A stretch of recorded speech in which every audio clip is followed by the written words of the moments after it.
Queridos hermanos y amigos, bienvenidos a la parte tercera y última del tema Historia de la masonería en Andalucía, represión en la dictadura franquista, espacio formativo del Instituto de Identidad Andaluza.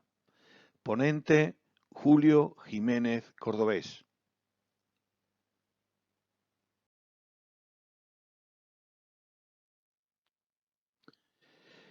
Durante el desarrollo del golpe militar y de la guerra incivil del 36, en las ciudades que caían en manos de los sublevados, se detenían a los masones, se les encarcelaban y pasaban por las armas, sin juicio, sin sentencia. El número de masones fusilados conocidos asciende a 298 personas identificadas en Andalucía. En Carmona se le aplicó el bando de guerra al menos a 7 exmiembros del Triángulo Vida Nueva. En Alcalá de Guadaira a 12 integrantes de la Logia Filipinas. En Écija, Utrera, Lora del Río, Posadas, Lucena, Palma del Río, Puerto Real, San Fernando, Algeciras, La Línea, etc.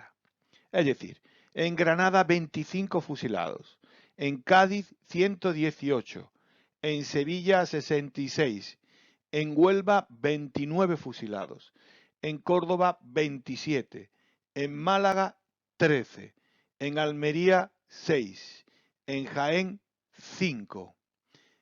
Eran asesinados por el simple hecho de pertenecer a la francmasonería.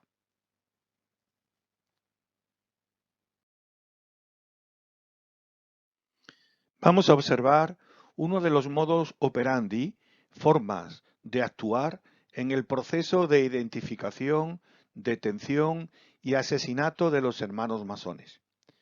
En esta primera fotografía aparecen con una cruz los hermanos que eran pasados por las armas, que ya estaban asesinados.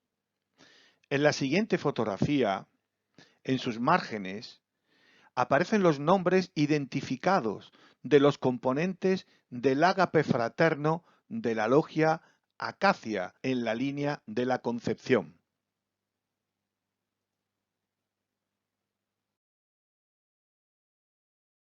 Al terminar la guerra, aparecen distintos organismos civiles y militares con el objetivo de aniquilar a un enemigo ya derrotado y borrar el pasado republicano de España. Destacan la Ley de Responsabilidades Políticas de 1939, Ley de Depuración de Funciones Públicas, 1939, Ley de Represión de la Masonería y el Comunismo, 1940, Ley de Seguridad del Estado, 1941. A estos se une la legislación militar en forma de consejos de guerras, confiscaciones de bienes, etcétera, etcétera. Analicemos las dos leyes que más daño hizo a nuestros hermanos. La Ley de Responsabilidades Políticas, desde 1939 hasta 1966. El brazo ejecutor, el Tribunal Regional de Responsabilidades Políticas. Tiene un carácter retroactivo, es decir, permite juzgar como delitos militancias, actitudes, afiliaciones o hechos que eran legales cuando se producían. No existían los derechos jurídicos elementales como presunción de inocencia o elección de abogado de defensa.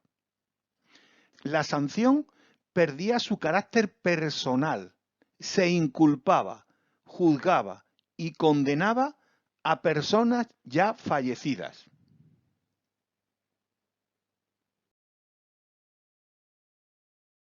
Se establecía como principio la responsabilidad patrimonial de las familias de los inculpados. En ella recaía la obligación de pagar las sanciones impuestas al padre, hijo, tío, etc. Se decretaba automáticamente el embargo de todos los bienes del encauzado, no pudiendo disponer de los mismos ni él ni sus familias. No esperaban a dictar sentencia para llevar a cabo el embargo de los bienes. Sanciones: inhabilitación absoluta de ejercer cargo o trabajo público o privado, cárcel o destierro, multas millonarias, pérdida total o parcial de bienes. Ley de represión de la masonería y el comunismo. Desde 1949 hasta 1964. El brazo ejecutor es el Tribunal Especial para la Represión de la Masonería y el Comunismo, donde se puede leer en la exposición de motivos de la ley. Entre las primeras ocupa puesto más principal la masonería, y entre las que, sin constituir una sociedad secreta propiamente, se relacionan con la masonería. Se refiere a clubs de Rotarios, Lions, Rosacruces, etc.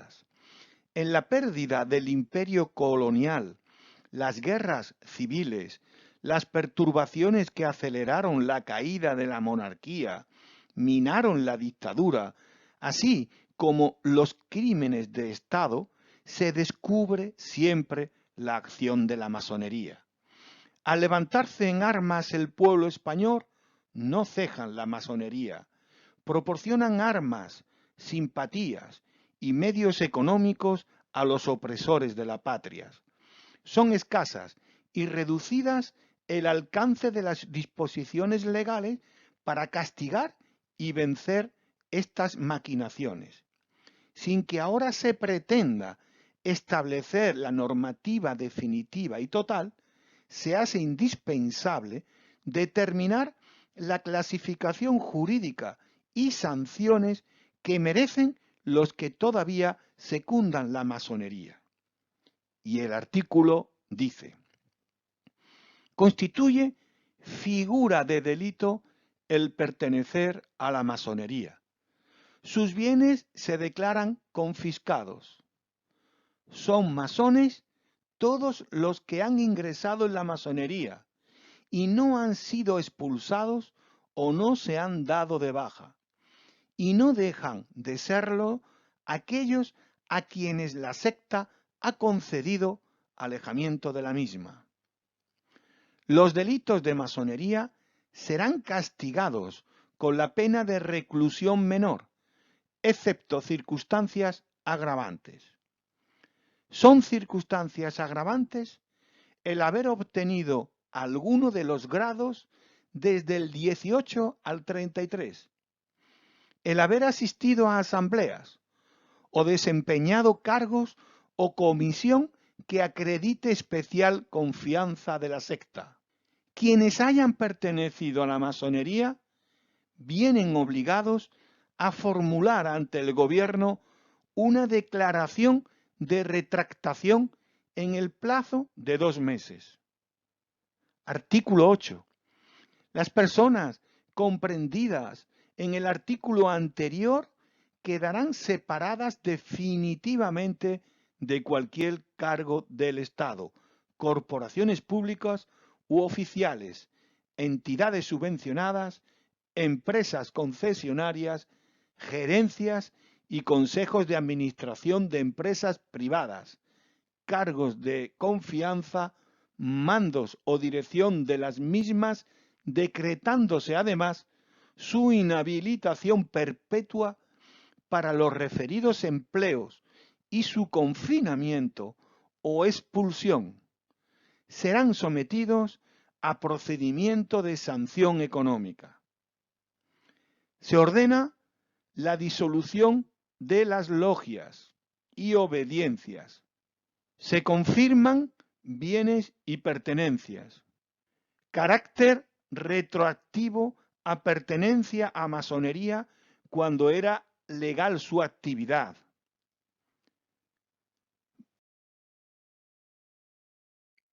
Multas millonarias, inhabilitación profesional tanto en trabajos públicos como privados, destierros, penas de entre 20 y 30 años de reclusión mayor para los masones y entre 12 y 20 años para los cooperadores.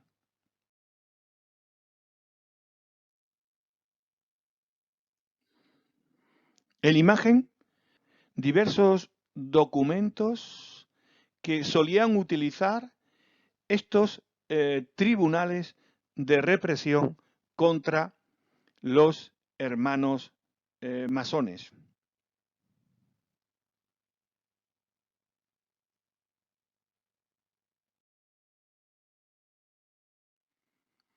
La obsesión antimasónica del régimen de Franco consideraba dos flancos adversos que había que eliminar de raíz.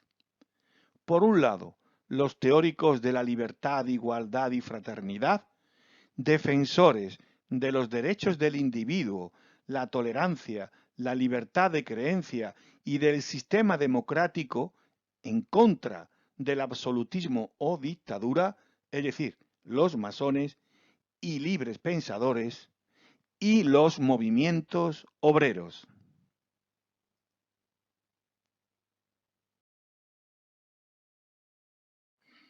Vamos a ver cuál era la imagen que el régimen tenía y quería dar a la sociedad española de las logias y de la masonería.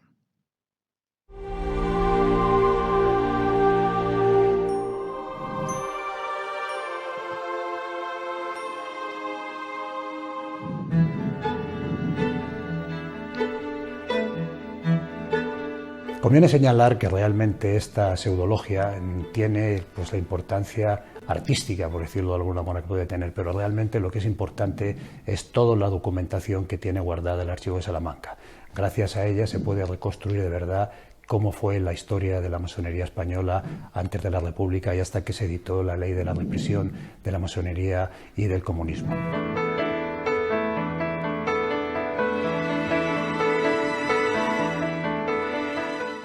También es verdad que muchas de las personas que vienen a visitar esta logia pueden salir con la idea equivocada que esto que están viendo de verdad es la logia, y eso no es así.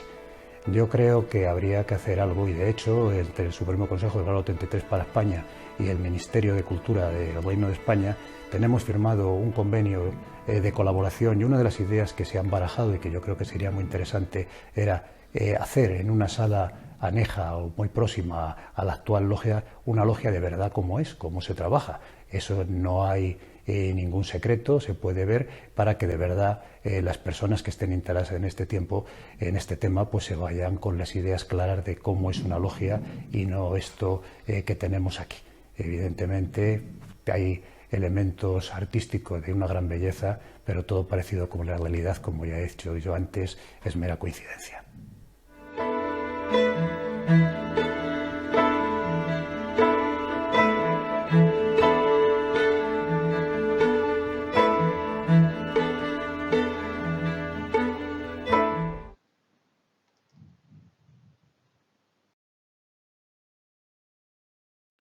Transición y democracia española.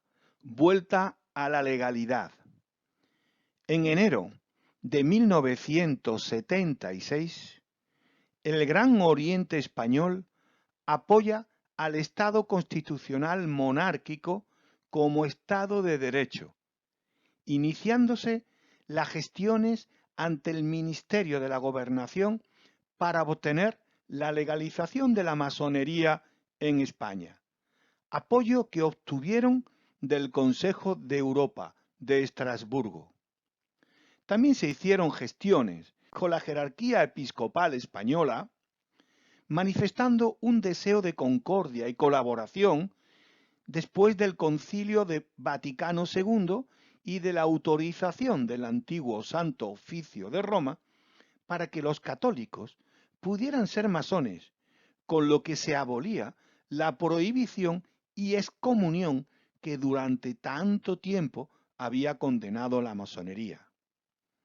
Igualmente, reclamaron el patrimonio masónico requisado durante la dictadura y que aún no ha sido devuelto. Se declararon disueltas las organizaciones masónicas en el exilio, comunicando la creación de un Gran Oriente Español. El 21 de noviembre de 1979 estaban ya legalizadas dos obediencias, el Gran Oriente Español y el Gran Oriente Español Unido, e inscritos en el Registro Nacional de Asociaciones Culturales sin fines lucrativos. Además, se declaran herederas de la masonería tradicional española de continuidad directa del GOE, fundado en 1889.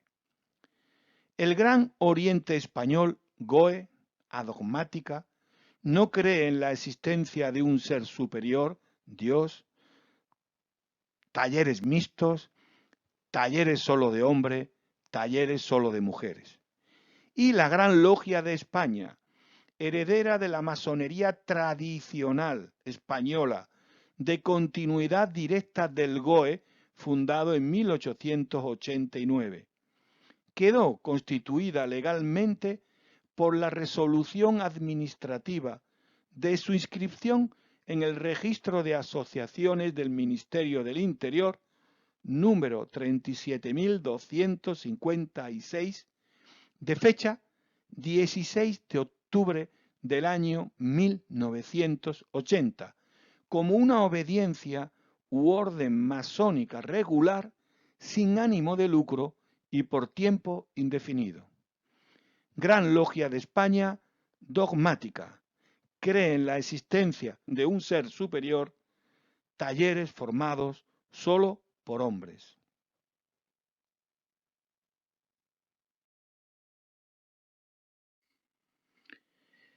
Las fuentes consultadas. Libro Los masones andaluces de la República, la guerra y el exilio. Sucinta historia de la masonería española y en particular en Andalucía. El holocausto masón en la España de Franco. Historia de Andalucía para jóvenes.